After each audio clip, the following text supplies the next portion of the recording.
Hello बच्चों, तो next हमारा जो टॉपिक है वो है सिग्निफिकेंस ऑफ वैन डर वाल कांस्टेंट। वैन डर वाल कांस्टेंट की जो सिग्निफिकेंस है वो क्या है। जैसे कि हमें पता है जो वैन डर वाल इक्वेशन है वो है P plus a n square upon V square और V minus n V is equal to n R T.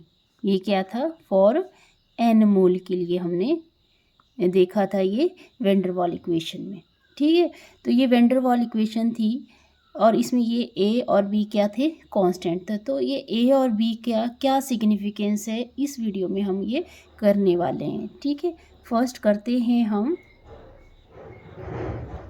Van der Waals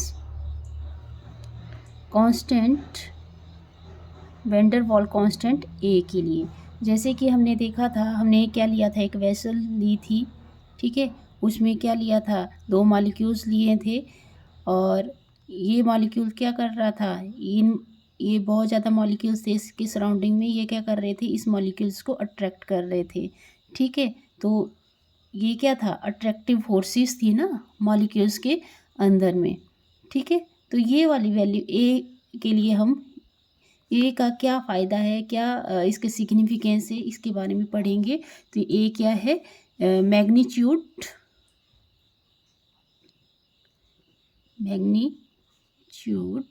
of attractive forces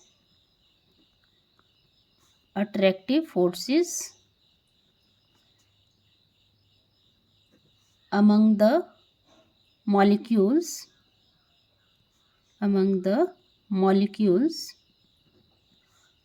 in a particular gas,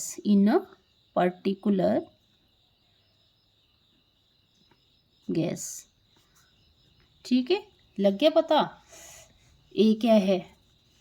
ठीक है, अब देखा गया कि अगर जो ए है, अगर ए की वैल्यू ज़्यादा आती है तो अट्रैक्टिव फोर्सेस भी क्या होंगी, मॉलिक्यूल्स के बीच में ज़्यादा होंगी। ठीक है, ग्रेटर द वैल्यू ऑफ ए,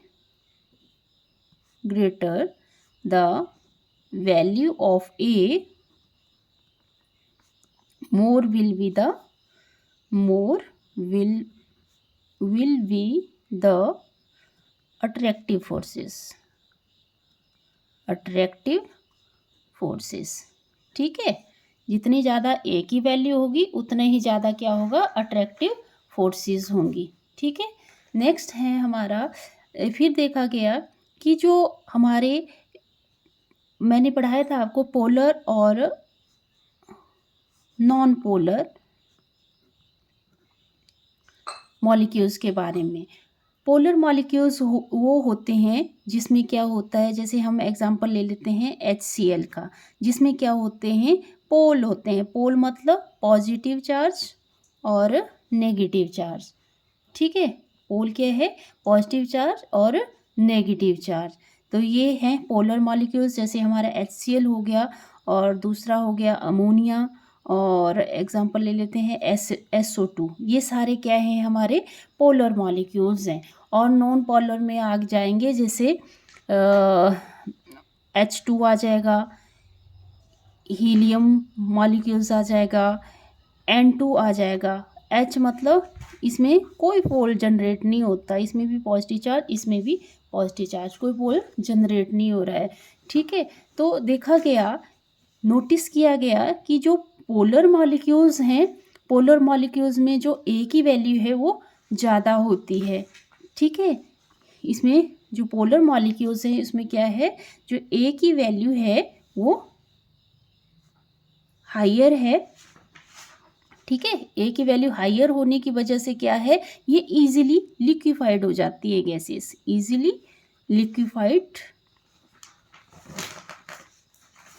हो जाती हैं ये गैसेस। ठीक है, जबकि ये जो हमारे नॉन पोलर मॉलिक्यूल्स थे, जैसे हाइड्रोजन, हीलियम मॉलिक्यूल्स या नाइट्रोजन मॉलिक्यूल्स, इसमें देखा गया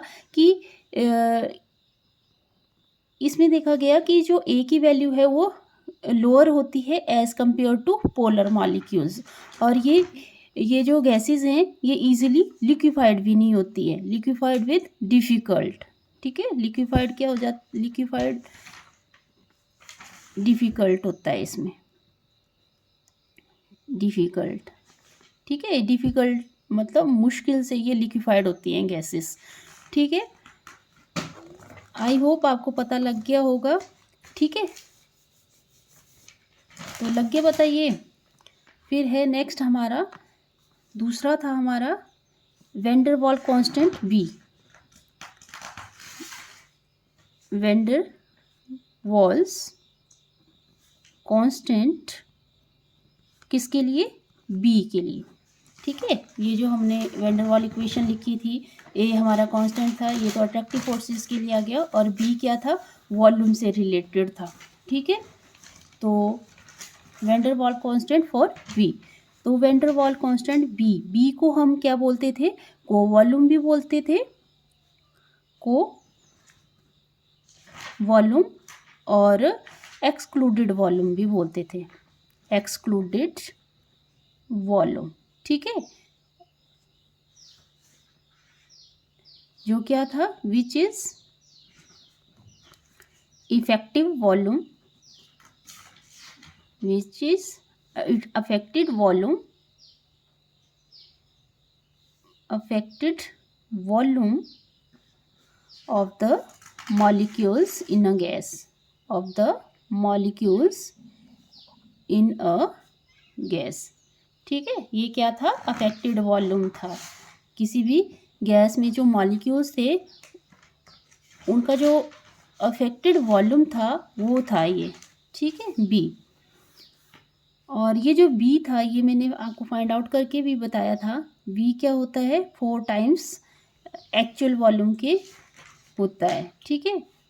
मतलब बी की वैल्यू क्या आती है, किसके इक्वल आती है, 4 times the actual volume of the gas.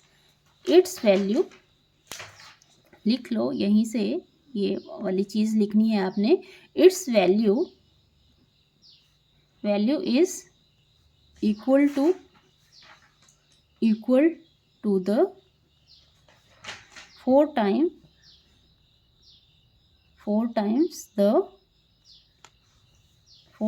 the actual volume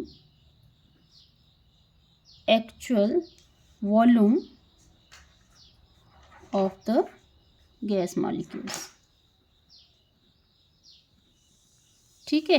तो क्या आ गया था हमारा, v इज इक्वल टू, ये था ना हमारा v माइनस एन बी, ठीक है। ये किसके बराबर था, v is equal to n b, और यहाँ से b की वैल्यू हम फाइंड आउट कर सकते हैं अगर हमारे पास कोई न्यूमेरिकल दिया हो, ठीक है। v is equal to v upon n is equal to b। तो ये हमने सिग्निफिकेंस पढ़े वेंडर वॉल इक्वेशन की। आई होप आपको ये वीडियो अच्छा लगा होगा। अगर अच्छा लगा तो वीडियो को लाइक करें, शेयर करें, सब्सक्राइब करें चैनल को ज़्यादा से ज़्यादा, ठीक है। Thank you, have a nice day.